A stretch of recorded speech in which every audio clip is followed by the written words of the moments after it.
Hello students, welcome to KN tuition classes. आज हम शुरू करने वाले हैं accounting chapter number 1। Accounting grade 11 का अकाउंट का chapter number 1, financial accounting part 1 chapter 1। Okay, let's start. तो फर्स्ट क्वेश्चन शॉर्ट आंसर्स हैं। फर्स्ट क्वेश्चन है define accounting. Define accounting. So, answer is accounting is a process of identifying the events of financial nature, recording them in general, classify in their respective ledgers, summarizing them in profit and loss account and balance sheet, and communicating the result of to the user of such information, owners, government, creditor, investor, etc. So what is accounting? Accounting is a process. Accounting क्या है? एक process है।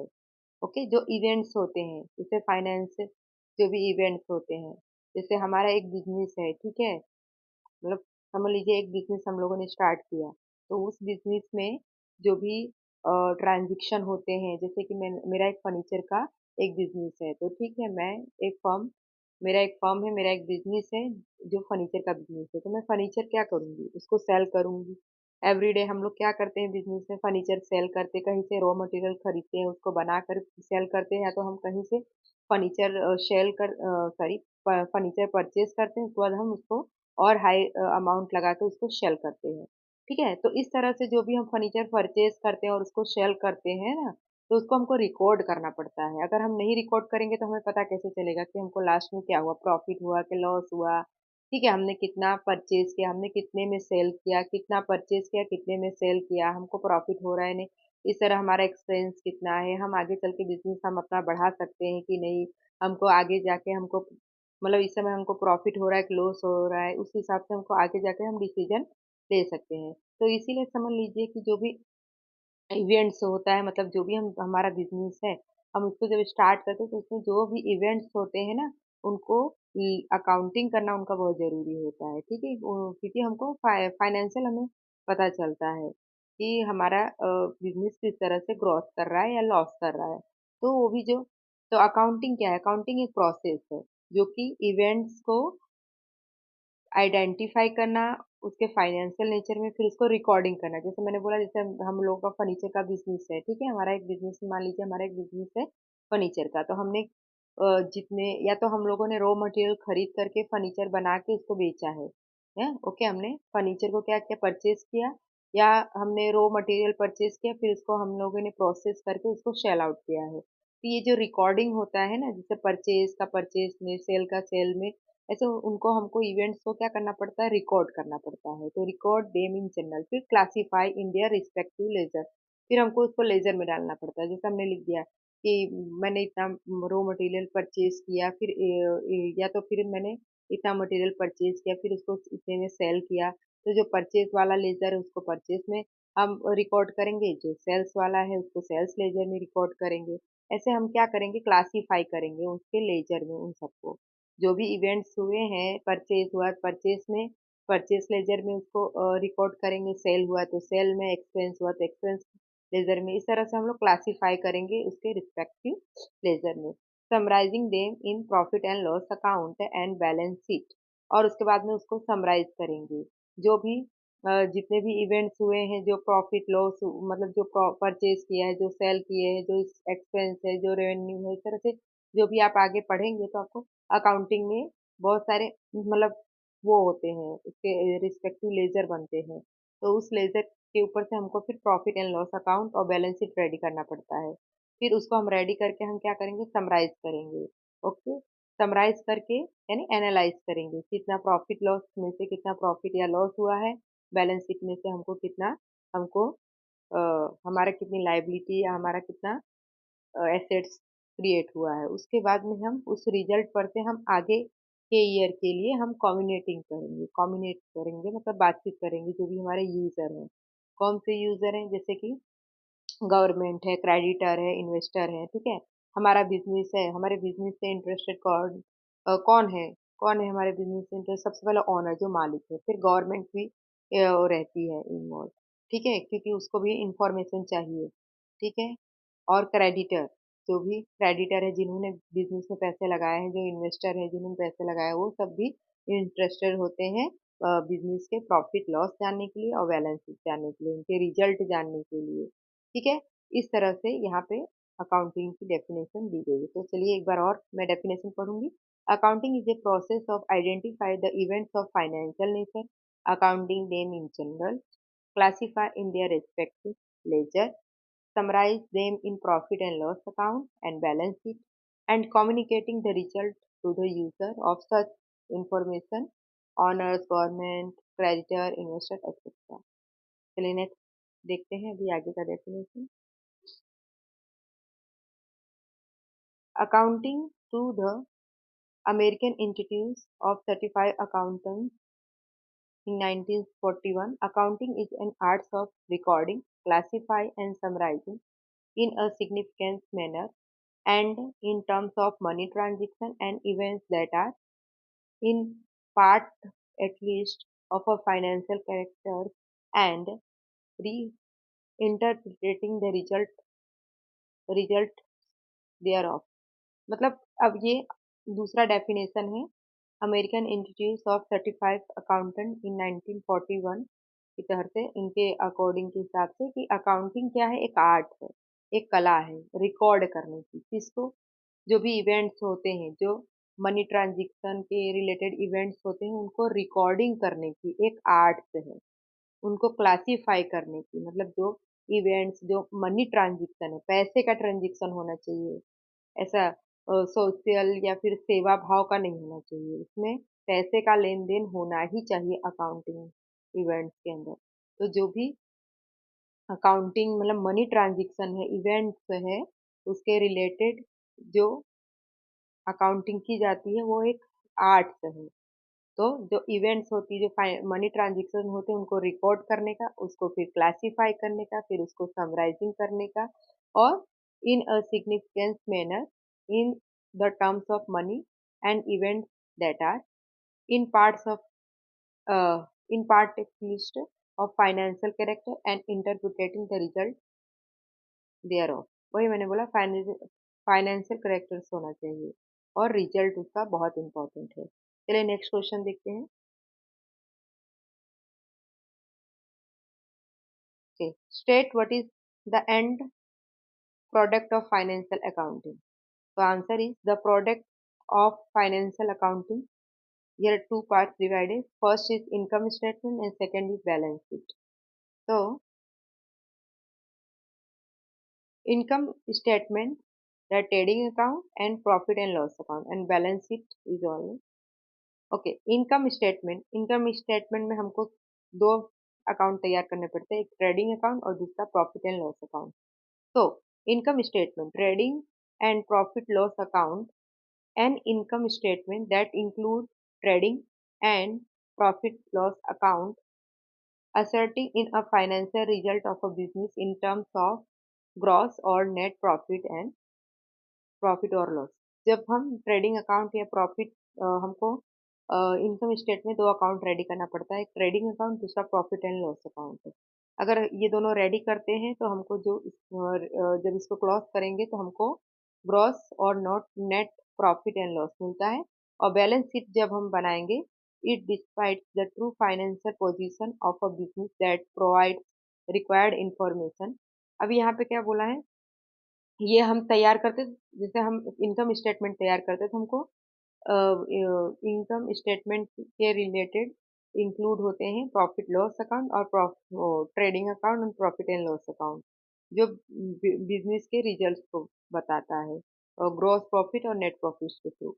और दूसरा है balance sheet. Balance sheet वो financial position बताता है बिजनेस का। ठीक है। और वो प्रोवाइड करता है इंफॉर्मेशन, जैसे कि लाइक एसेट्स कितनी है, ओके, फर्म्स की एसेट्स कितनी है, उसकी लाइबिलिटीज कितनी है बिजनेस की या फर्म्स की, वो हमको यहाँ पे इंफॉर्मेशन प्रोवाइड करता है to the user of accounting information like owner, creditor, investor and government etcetera. मतलब वही है, कंपनी बैलेंस शीट जब रेडी करती है, अकाउंटिंग जो बैलेंस शीट रेडी करती है, तो इसके जो एसेट्स हमें पता चलता है, बिजनेस के जो एसेट्स कितने हैं, उसकी लाइबिलिटी कितनी है, और ये सारे इंफॉर्मेशन बिजनेस के ऑनर्स, क्रेडिटर, इन्वेस्टर और गवर्नमेंट के लिए भी इम्पोर्टेंट होता है। चलिए नेक्स्ट क्वेश्चन देखते हैं।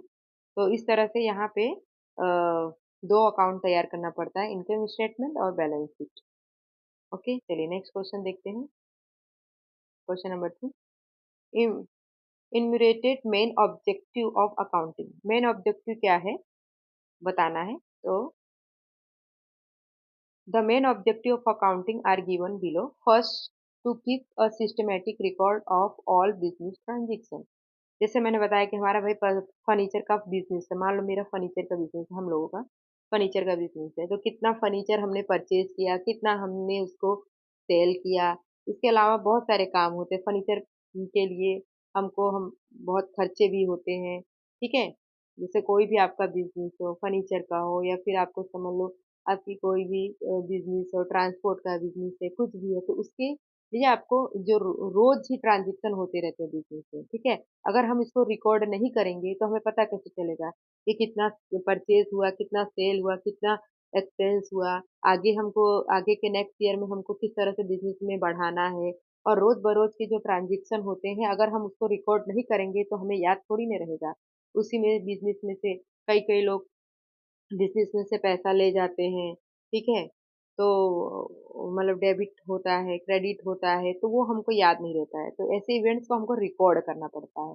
तो ये जो मेन ऑब्जेक्टिव अकाउंटिंग का ये है कि to keep a systematic record of all the business transaction. जो भी बिजनेस के ट्रांजेक्शन है उसके रिकॉर्ड को सिस्टमेटिक बना के रखना है। Next, to determine the profit earn और loss incurred during an accounting period by preparing profit and loss account.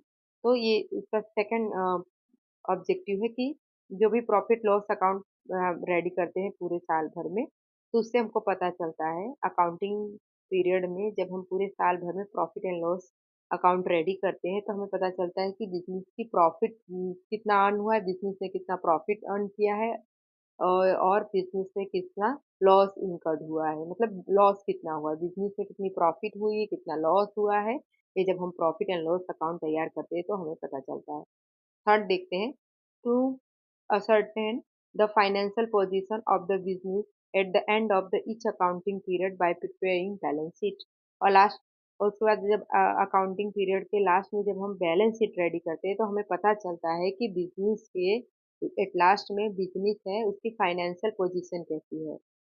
समझ में आया, जैसे बिजनेस की एसेट्स कितनी है, बिजनेस की एसेट्स यानी बिजनेस की मिल्कत कितनी है, उसकी लाइबिलिटी यानी उसको देना कितना है। लाइबिलिटी होता है बिजनेस के लिए देना, और एसेट्स होती है बिजनेस की पोजीशन यानी अच्छी एसेट्स यानी बिजनेस की अच्छी फाइनेंशियल पोजीशन हो कहलाती है, और लाइबिलिटी बिजनेस का देना होता है।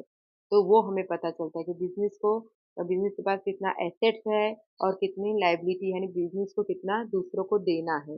तो इस तरह से बैलेंस शीट रेडी करने से पता चलता है। नेक्स्ट देखते हैं, to us to assist management for decision making, effective control and forecasting etcetera. अब इसके अलावा जो भी ये सब हम अकाउंटिंग करते हैं तो हमें प्रॉफिट लॉस बैलेंस शीट इस पर से हम क्या करते हैं, जो मैनेजमेंट होता है, जो बिजनेस को मैनेज करता है, जो बिजनेस को चलाता है, उसके लिए डिसीजन लेना होता है, उसके लिए इफेक्टिव कंट्रोल उन सबको जरूरत होती है। फोरकास्टिंग यानी जो भी मतलब जो भी बिजनेस में आगे क्या डिसीजन ले जाना है, इस साल कितना बिजनेस ग्रोथ किया, आगे के नेक्स्ट सालों में कितना उसको आगे बढ़ना है, किस तरह से डिसीजन लेना है, किस तरह से कंट्रोल्स रखने हैं, किस तरह से कम्युनिकेट करना है, ये सारे जो डिसीजन होते हैं अकाउंटिंग के थ्रू मैनेजमेंट ले सकता है, तो इसके लिए अकाउंटिंग जरूरी है। नेक्स्ट देखते हैं, to access the progress and growth of the business from year to year. Okay, तो वही मैं बोल रही हूँ जैसे कि जो बिजनेस होता है, तो जैसे कि बिजनेस में ईयर टू ईयर होते रहते हैं बिजनेस। तो जो बिजनेस होता है, ठीक है, बिजनेस कैसा होता है, ईयर टू ईयर होता रहता है। मतलब बिजनेस इस साल किए तो बिजनेस में कितने किस तरह से ग्रोथ हो रही है, किस तरह से प्रोग्रेस हो रही है, फिर आगे के सालों में और भी ग्रोथ हो और भी प्रोग्रेस हो, उसके लिए हमें एक्सेस मतलब हमको प्लानिंग करने का टाइम मिलता है। अगर हमारे अकाउंटिंग हम रेडी करते हैं तो हम उसके पर से हम ये करते हैं कि आगे के ईयर में बिजनेस को और किस तरह से इम्प्रूवमेंट करते हैं, अकाउंटिंग के थ्रू हमें पता चलता है। नेक्स्ट देखते हैं to detect and prevent fraud and error. इसके अलावा जैसे कि अगर अकाउंटिंग रेडी है, अकाउंटिंग हमारे फॉर्म में हो रहा है, तो हमें फ्रॉड हो रहे हैं, बिजनेस में एरर हो रहे हैं, उसको भी हम डिटेक्ट कर सकते हैं, पता लगा सकते हैं। नेक्स्ट देखते हैं to communicate information of various user. इसके अलावा जो भी आगे के, वही मैंने बोला, जैसे बिजनेस को जो मैनेजमेंट करता है, तो आगे के ईयर टू ईयर और बिजनेस में प्रोग्रेस हो, ग्रोथ हो, और बिजनेस किस तरह से आगे चले, उसके लिए यूजर से इंफॉर्मेशन कम्युनिकेट कर सकते हैं। नेक्स्ट क्वेश्चन देखते हैं।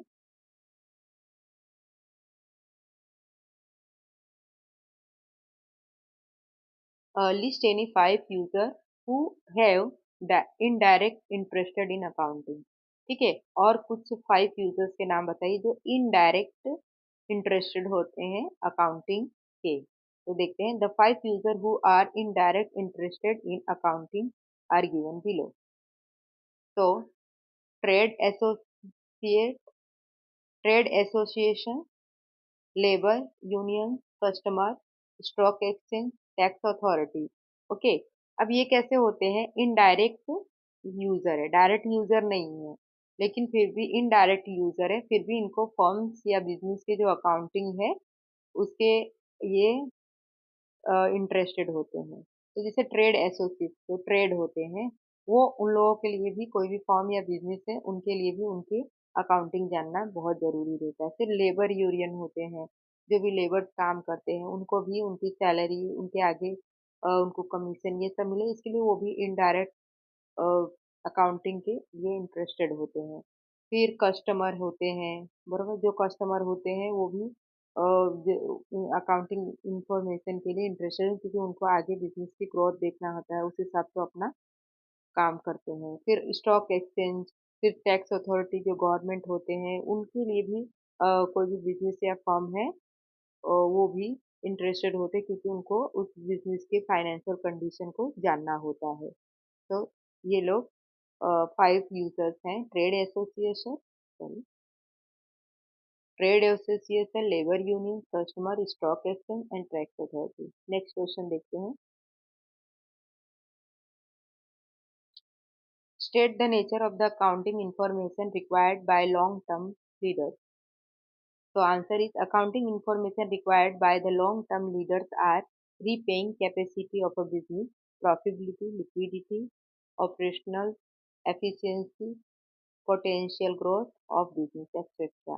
अभी अभी यहाँ पे क्या बोल रहा है कि अकाउंटिंग इंफॉर्मेशन की लॉन्ग टर्म जो लीडर्स होते हैं उनके लिए भी रिक्वायर्ड है, जरूरी है। क्यों? तो देखो, accounting information required by long term leaders, accounting information long term leaders के लिए रिक्वायर्ड होती है, क्योंकि वो देखते हैं कि कैपेसिटी कितनी है बिजनेस की रीपेइंग करने की। जो लॉन्ग टर्म लीडर्स होते हैं वो लोग बिजनेस में पैसा लगाते हैं, तो वो लोग अकाउंट बिजनेस की अकाउंटिंग इसलिए देखना चाहते हैं कि बिजनेस की कैपेसिटी है दे पाने की, नहीं, बिजनेस की प्रॉफिटेबिलिटी है, जिस बिजनेस की लिक्विडिटी, लिक्विडिटी मतलब उनके पास लिक्विडिटी है, यानी इतना उन लोगों के पास इमीडिएटली वो दे सकते हैं, ऐसा है उनके पास लिक्विडिटी। ऑपरेशनल एफिशिएंसी, वे एफर्ट्स कर रहे हैं, देने का प्रयत्न कर सकेंगे, ऐसी स्थिति है, ऐसी कंडीशन है बिजनेस की। पोटेंशियल ग्रोथ उनका कितना है बिजनेस का, ये सब उन लोगों को इंफॉर्मेशन, अकाउंटिंग इंफॉर्मेशन के थ्रू पता चलता है। जो लॉन्ग टर्म लीडर्स होते हैं वो बिजनेस की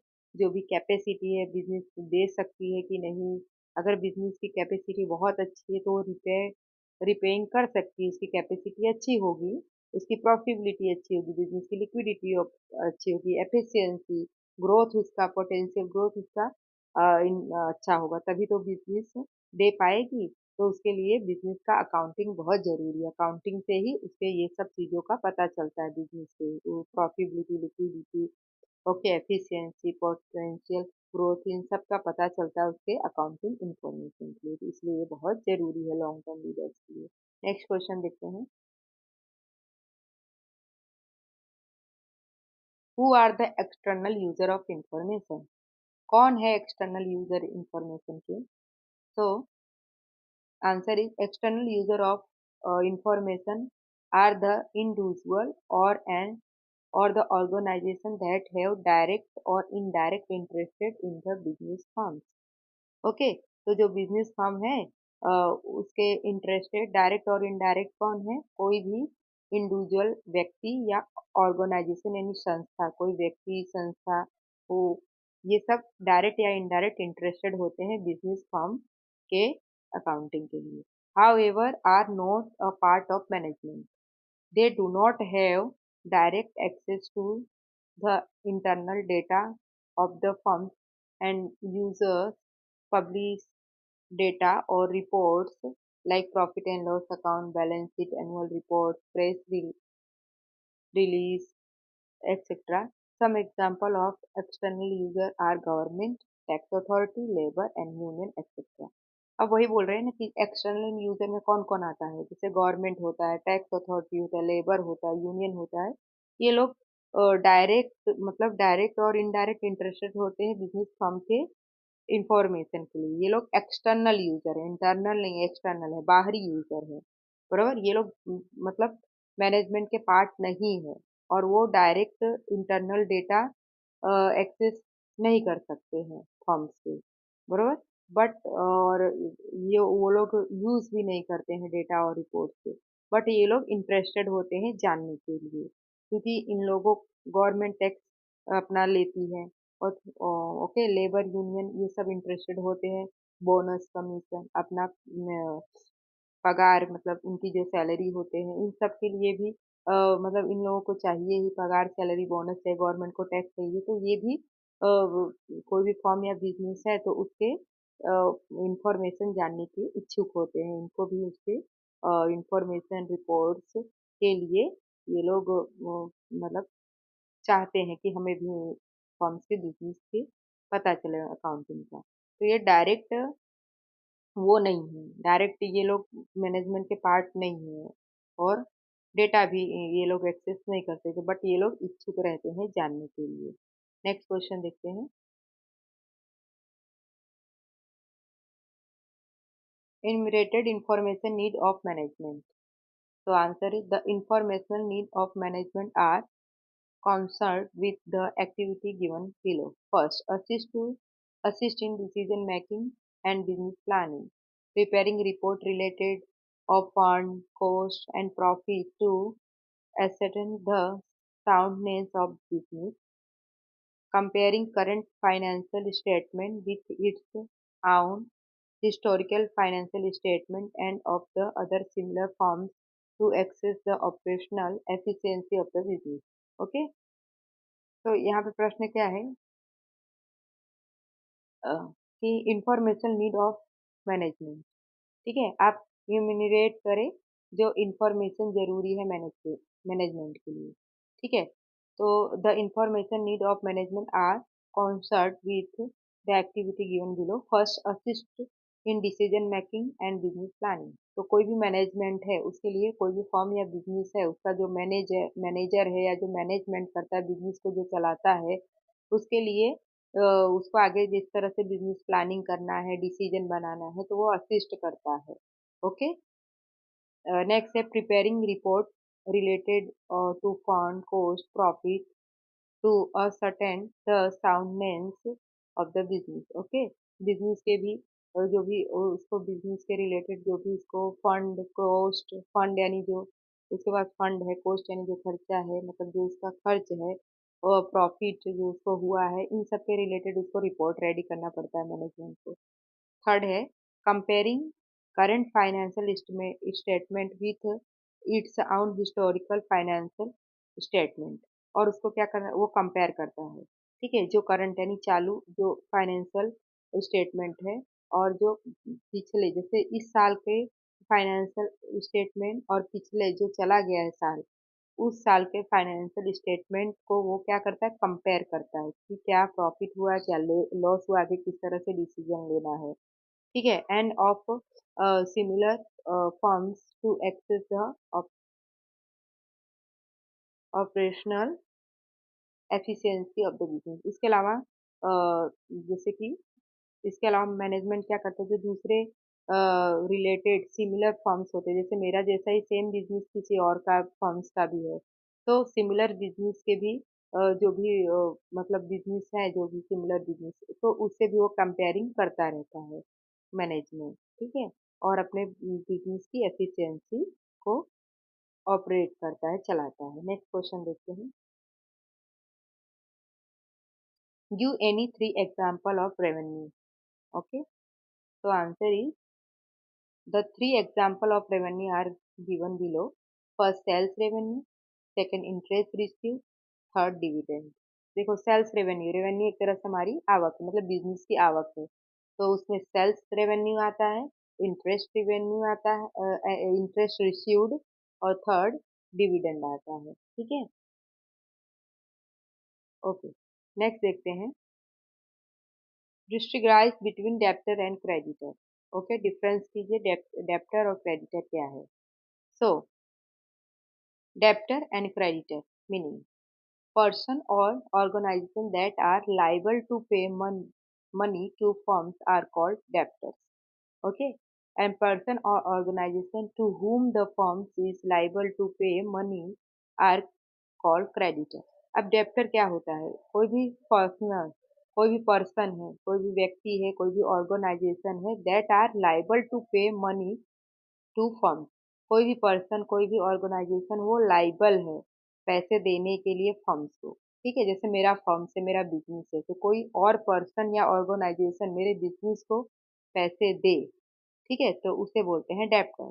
मतलब कोई भी फर्म या कोई भी बिजनेस है, उसके लिए कोई पर्सन या कोई ऑर्गेनाइजेशन लाइबल हो, उसके लिए मतलब वो देना ही पड़ेगा उस पर्सन ऑर्गेनाइजेशन को और पैसे फर्म्स को, तो वो क्या कहलाएगा? डेब्टर।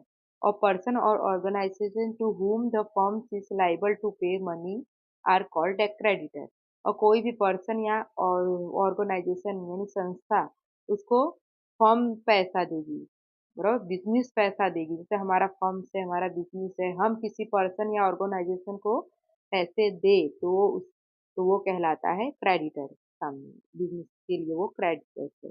ओके, तो पर्सन और organisation to whom the firm is liable to pay money, बराबर। तो फर्म्स या जो बिजनेस है वो लाइबल हो, वो पैसा देना उसको पड़े, फर्म्स या बिजनेस को पैसा देना पड़े दूसरे ऑर्गेनाइजेशन या पर्सन को, तो वो क्रेडिटर कहलाता है। फिर आगे देखते हैं। Nature, they have debit balance to the firm.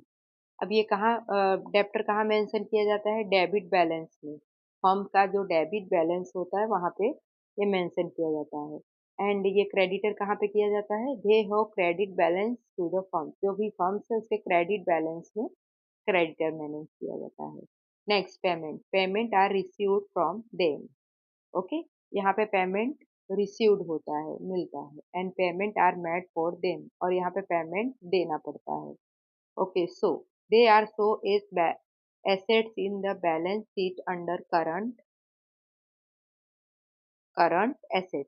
अब यहाँ ये कहाँ पे शो होता है? जो हम बैलेंस शीट बनाते हैं ना, वहाँ पे एसेट साइड में करंट एसेट्स के नाम से डेबिटर मेंशन किया जाता है। और ये कहाँ किया जाता है? Creditor, they are shown is liability in the balance sheet under current liability. Okay, ये करंट लाइबिलिटी के रूप में बैलेंस शीट में लाइबिलिटी साइड में हमको शो करना पड़ता है। क्यों लाइबिलिटी साइड में? क्योंकि ये बिजनेस के लाइबिलिटी है, बिजनेस को देना है किसी ऑर्गेनाइजेशन या पर्सन को, इसीलिए ये लाइबिलिटी साइड में करंट लाइबिलिटी के नाम से रिकॉर्ड किया जाता है क्रेडिटर। ओके, चलो नेक्स्ट देखते हैं।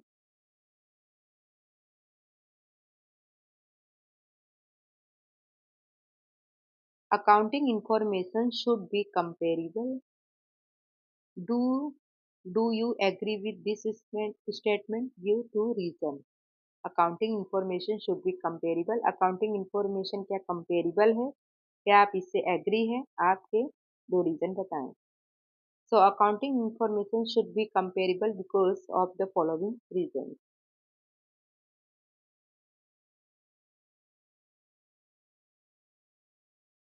Accounting information should be comparable because of the following reason. First, comparable accounting information help in inter-firm companies. This help in asserting visibility, visibility and advantage of various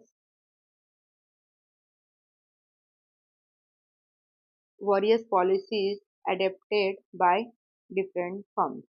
अभी देखो ये क्या है, यहाँ पे क्वेश्चन है कि comparable accounting information help inter firm comparison. This help in asserting and visibility and advantage of the various policies adopted by different firms। Next, it also help in intra-firm comparison that help in determining the change and also to ascertain the result of the various policy and plans adapted in different time periods। This also help to figure out the errors, ascertain growth, and assist in management planning। Okay, so okay, okay, accounting information should be comparable। Do you agree with this statement? Do two reasons. So accounting information should be comparable because of the following reason। तो जो accounting information होता है वो कैसा होना चाहिए, same होना चाहिए, तभी हम कंपेयर कर सकते हैं। So comparable accounting information help inter form compositions। Okay, this help in asserting valuability, visibility and advantage of the various policies adopted by the different firms। देखिए जैसे कि अलग अलग टाइप के फर्म्स होते हैं, बट जो अकाउंटिंग होता है ना सबका फर्म्स का एक ही जैसा अकाउंटिंग होता है। ठीक है, फर्म्स अलग अलग होते हैं, बिजनेस अलग अलग होते हैं, बट जो अकाउंटिंग का मेथड है, अकाउंटिंग में जिस हिसाब से अकाउंटिंग की जाती है वो सारे फर्म्स का एक जैसा होता है। तो जब सारे फर्म्स का एक जैसा अकाउंटिंग मेथड होता है तो उसे क्या कर सकते हैं, अकाउंटिंग इंफॉर्मेशन की हेल्प से इंटर फर्म्स कंपेरिजन कर सकते हैं। और ये हेल्प करता है विजिबिलिटी, मतलब कि जो सही चीज है, जो जिस हिसाब से ट्रांजैक्शन चल रहा है होना चाहिए, और इस तरह से वो उसकी अ, दक्षता, मतलब उसकी कार्य दक्षता दिखती है, उसकी विजिबिलिटी दिखती है, उसका एडवांटेज दिखता है। जो पॉलिसीज होते हैं, जो डिफरेंट फर्म्स जो भी पॉलिसीज यूज करती है तो उसका एडवांटेज एक टाइप सेम टाइम के अकाउंटिंग होने से पता चलता है और कंपेरिजन भी कर सकते हैं।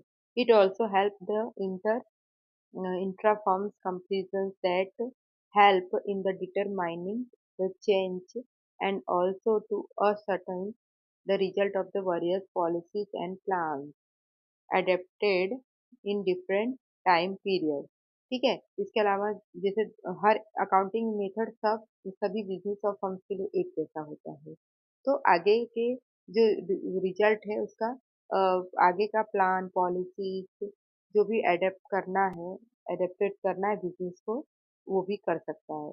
This also help to figure out the error और certain growth and assist in management planning करना हो, या बिजनेस में कोई भी एरर है, या आगे किस तरह से ग्रोथ, असर्टेन ग्रोथ के लिए रिलेटेड इंफॉर्मेशन चाहिए, तो ये सब अकाउंटिंग मैनेजमेंट से होता है। इसलिए सारे मैनेजमेंट फर्म्स के अकाउंटिंग मेथड एक जैसी होती है।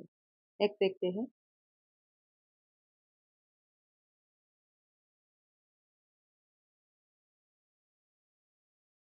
If the accounting information is not clearly presented, which of the qualitative characteristics of the accounting information is violated? So answer is, if the accounting information is not clearly presented, then the qualitative characteristics like comparability, reliability, and understand understandability are violate. अगर accounting information को अच्छे से clearly present नहीं किया गया है तो जो कंपेरेबिलिटी है, जो रियाबिलिटी है, उसकी प्रामाणिकता, उसकी सच्चाई, रियाबिलिटी, और जो अंडरस्टेबिलिटी है उसके समझने की, वो नहीं प्रेजेंट हो पाती। This is because of the accounting information is not clearly present, क्योंकि अकाउंटिंग इंफॉर्मेशन क्लियरली प्रेजेंट नहीं है। देन मीनिंगफुल कंपैरिजन में नॉट बी पॉसिबल। तो जो भी मीनिंगफुल कंपैरिजन हम करेंगे वो पॉसिबल नहीं हो पाता। Is the data is not trustworthy, और उसकी डेटा विश्वास पात्र नहीं होती है, विच में लीड टू फॉल्ट कंक्लूजन। उसके बाद जो फॉल्टी कंक्लूजन मिलता है, लास्ट में रिजल्ट कैसा मिलता है, गलत, फॉल्ट वाला मिलता है। तो अगर अकाउंटिंग इंफॉर्मेशन क्लियरली प्रेजेंट नहीं है तो कंपेरेबिलिटी, रिएबिलिटी और अंडरस्टेबिलिटी वो प्रेजेंट नहीं हो पाती है। और अकाउंटिंग इंफॉर्मेशन अगर क्लियरली नहीं है तो कंपैरिजन नहीं कर सकते फैम, ईयर टू ईयर किस तरह से कंपनी को ग्रोथ करना है, किस तरह से कंपनी का मैनेजमेंट करना है, आगे किस तरह से प्लानिंग करनी है, वो नहीं हो पाता है। हम डेटा के ऊपर विश्वास नहीं कर पाते और फॉल्ट कंक्लूजन मिलता है, लास्ट में फॉल्ट रिजल्ट मिलता है। नेक्स्ट क्वेश्चन देखते हैं। नेक्स्ट क्वेश्चन है, the role of the accounting has changed over the period of time, do you agree, तो एक्सप्लेन। तो answer is the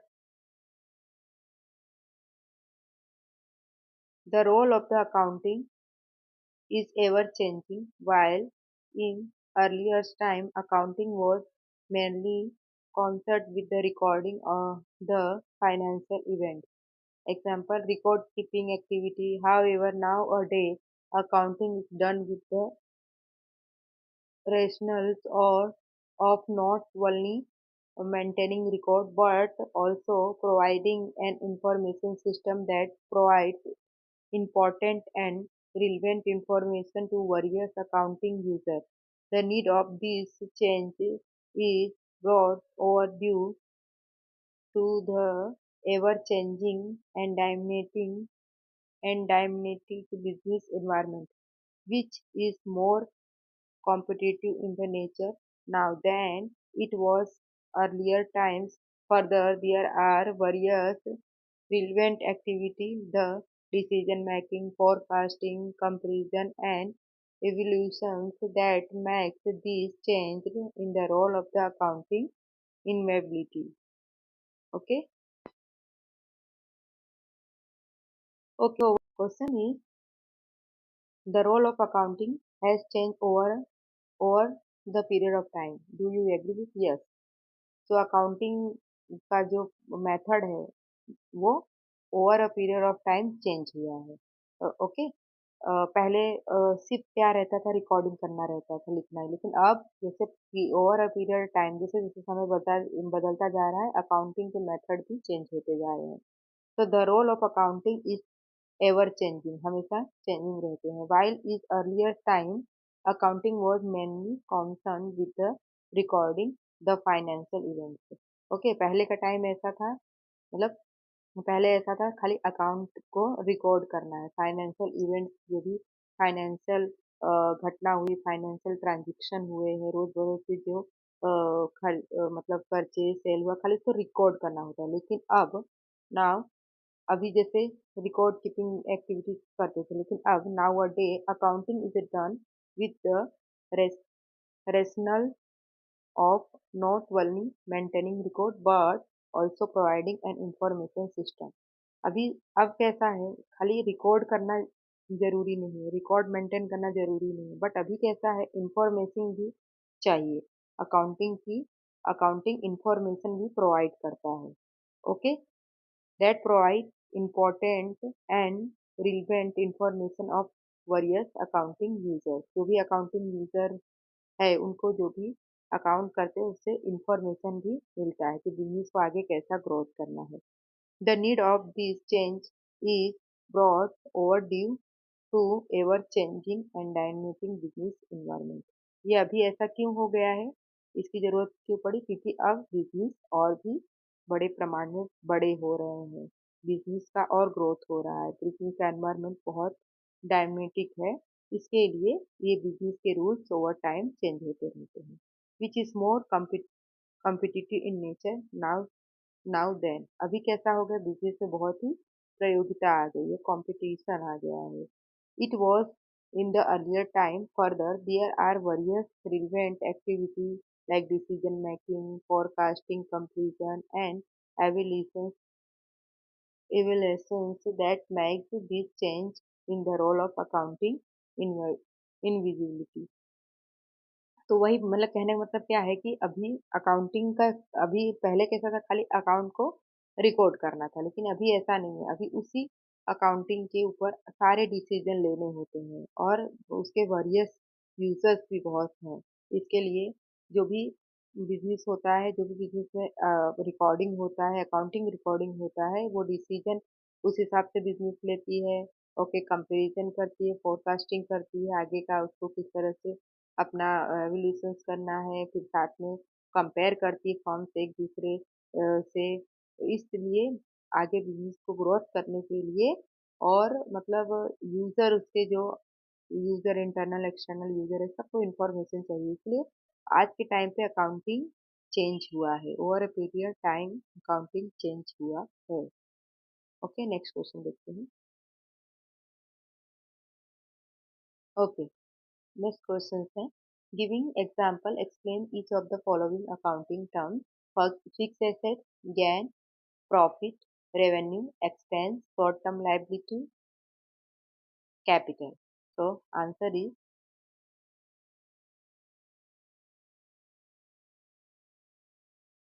fixed asset. So first is fixed asset. These are held for long term and increase the profit earning capacity of the business over various accounting periods. These assets are not meant for sales, for example, land, building, machinery, etc. So fixed assets कैसा होता है? Fix assets से कोई business नहीं कर सकते हैं। Fix assets fix रहती है, जैसे कि लैंड है, जैसे हमने बिजनेस के लिए जो जमीन खरीदी, ठीक है, बिजनेस के लिए जो हमने बिल्डिंग बनाया, बिजनेस के लिए जो हमने मशीनरी खरीदा, तो ये कैसा होता है? फिक्स एसेट्स होता है। ठीक है, इसका हम ऐसा नहीं कि आज यूज किए कल फेंक दिए, नहीं। ये कैसा होता है? ये सेल के लिए नहीं होता है।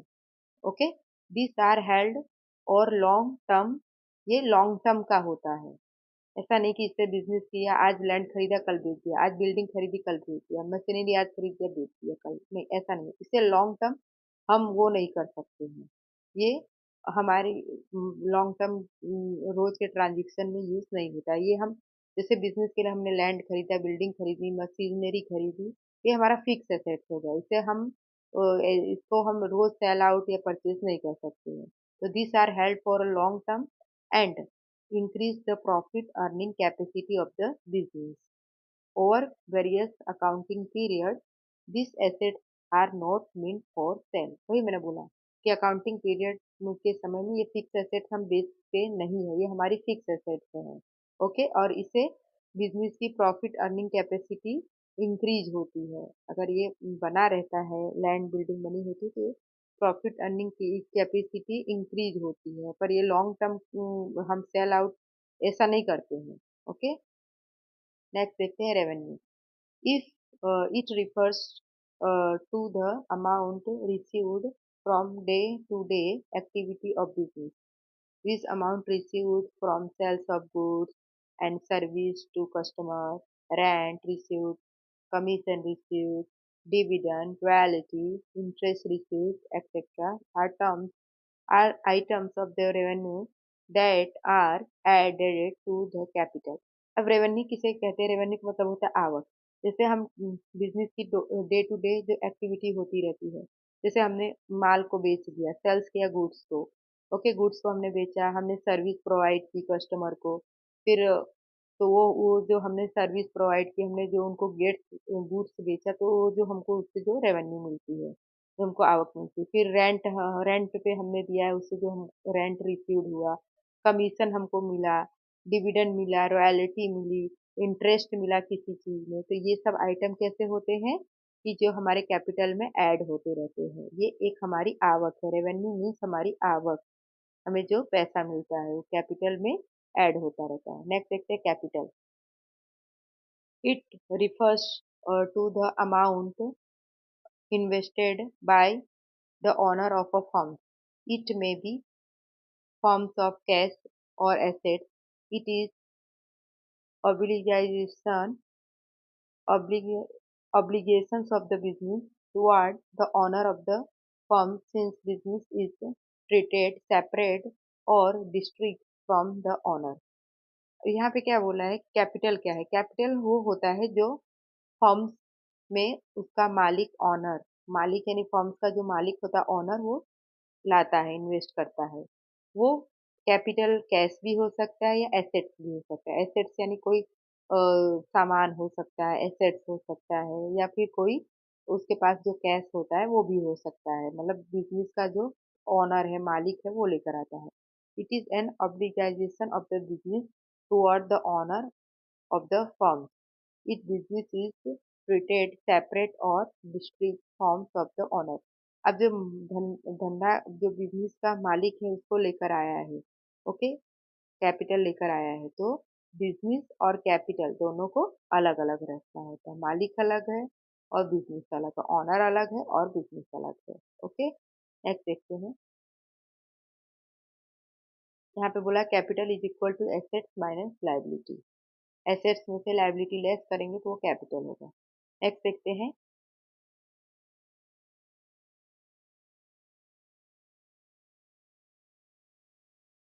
तो gain are incidentals to the business.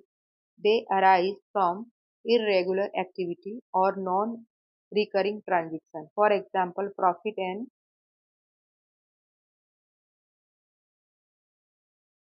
profit on sale of fixed assets, appreciation in value of the asset, profit on sales of investment, etc. तो गैन एक तरह से क्या कहा जाता है? गैन मीन्स एक तरह से बिजनेस को इंसिडेंशियल, आकस्मिक बोलते हैं, इंसिडेंशियल अचानक जो लाभ प्राप्त हो। They arise from irregular activity, ये इरेगुलर एक्टिविटी से अराइज होता है। नॉन रिकरिंग ट्रांजेक्शन से, जैसे एग्जांपल देखें, profit on sale of fix assets, जैसे फिक्स एसेट्स को अगर सेल किया उससे जो प्रॉफिट हुआ, okay. Appreciation in value of the assets and profit and sales of investment, profit और प्रॉफिट हुआ सेल को, सेल हमने किया था, ओके, सेल में इन्वेस्टमेंट किया था, उससे जो प्रॉफिट हुआ, ये सब गेन में आता है। नेक्स्ट देखते हैं एक्सपेंस। एक्सपेंस मतलब खर्चा। Expense are those cost that are incurred to maintaining the profitability of the business, like rent, wages, depreciation, interested, salaries, etcetera. Expense होता है बिजनेस का खर्चा। ये एक तरह से कॉस्ट होता है जो कि इंकर्ड होता है, मतलब निकलता है। कहाँ से ये होता है? तो बिजनेस की प्रॉफिटेबिलिटी को मेंटेन करने के लिए जो खर्चा होता है उसे बोलते हैं एक्सपेंस। जैसे कि मान लीजिए कि रेंट है, ओके, रेंट देना पड़ रहा है, वेजेस देना पड़ता है, डेप्रिसिएशन लगता है, कोई मशीनरी है वो उसका यूज होते होते डेप्रिसिएशन उससे लगता है, इंटरेस्ट, सैलरी सैलरी में इंटरेस्ट देना पड़ता है। तो ये सब कंपनी का, फर्म्स का, बिजनेस का एक्सपेंस है। This held in the production business operation and generating revenue. ये कहाँ से होता है? ये बिजनेस चलाने से और रेवेन्यू जनरेट होने से और प्रोडक्शन में ये हेल्प करता है। ठीक है, ये एक्सपेंस कंपनी करती है बट ये हेल्प करता है, ओके, प्रोडक्शन में, बिजनेस को ऑपरेट करने में और रेवेन्यू जनरेट करने में। नेक्स्ट देखते हैं profit. This refers to the excess of the revenue over the expense. It is normally categorized into gross profit or net profit. Net profit is added to the capital of the owner, which increase the owner's capital. For example, goods sold above its cost. Profit means this refers to the excess of the revenue over the expense. मतलब कि जैसे कि हमारे firms हैं, बराबर, तो जैसे कि मैंने 1 लाख का मैंने सेल किया, उसमें से मेरा एक्सपेंस हुआ 70,000, तो 30,000 हमको क्या हुआ? प्रॉफिट हुआ। तो जो 30,000 हमारा प्रॉफिट हुआ उसे बोलते हैं प्रॉफिट। एक्सपेंस को लेस करने के बाद में जो मिलता है वो हमारा प्रॉफिट होता है।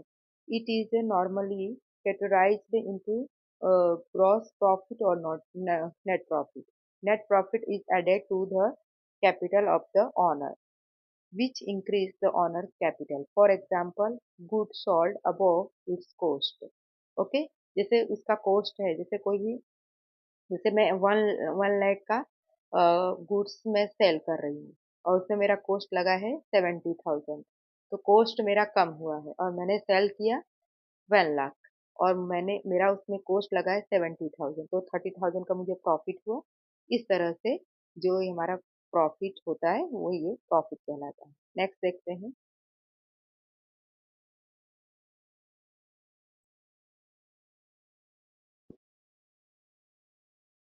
ओके, नेक्स्ट देखते हैं। Short term liability, those liabilities are, okay, so those liability are that are incurred with an intention to be paid or are payable within a year. For example, bank, overdraft credit, bills payable, outstanding wages, short term loans, etc. तो short term liability कितना होता है, जो कुछ समय के लिए liability होती है, छोटे टाइम के लिए लाइबिलिटी होती है। ठीक है। So this liability that are incurred, ये कहाँ से इंकर्ड होती है, ये मतलब ये लाइबिलिटी बिजनेस में से इंकर्ड होती है। इसका इंटेंशन होता है टू बी पेड और पेएबल और ईयर, 1 साल के अंदर, ईयर यानी 1 साल के अंदर उसको पे करना होता है। 1 साल के अंदर पेएबल होना चाहिए, पेड करना होता है। जैसे ये कुछ ये शॉर्ट टर्म लाइबिलिटी में आते हैं bank, overdraft creditor, bills payable, outstanding wages, short term loans, इन सबको हमें 1 साल के अंदर पे करना होता है। मतलब फर्म्स जो है, हम मतलब फर्म्स हो गए, तो हम जो फर्म्स होता है या जो बिजनेस होती है उसको 1 साल के अंदर ही अंदर इसको पे करना होता है, पेबल होना चाहिए। जैसे बैंक ओवरड्राफ्ट हो गया, बिल्स पेबल हो गया, आउटस्टैंडिंग वेजेस हो गया, शॉर्ट टर्म लोन्स हो गए, ये सब। ओके, नेक्स्ट क्वेश्चन देखते हैं।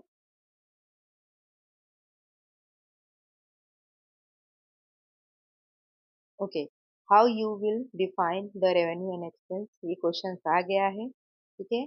अब यहाँ पे हमारा ये वीडियो यहाँ पे मैं क्लोज करती हूँ। आई होप आपको समझ में आया होगा। Thank you, bye everyone. Next topic में मिलते हैं। तो स्टूडेंट्स, अगर आपको मेरा वीडियो अच्छा लगा हो तो आप लाइक और सब्सक्राइब कर देना। Thank you, bye everyone.